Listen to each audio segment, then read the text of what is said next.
Hola, sóc en Xavier Berneta.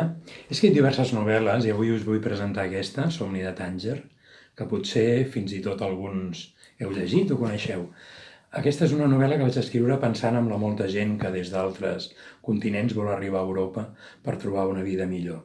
Ja sabeu que la majoria de països posen moltes dificultats a la gent que vol assentar-se venint de l'estranger.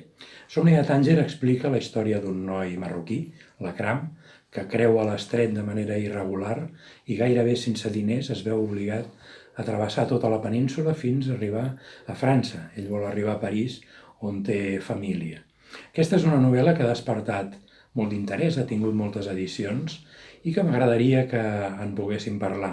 Aquests dies no podrem fer-ho perquè estem confinats, però confio que molt aviat podrem sortir al carrer i parlarem d'aquesta novel·la. Fins llavors, doncs.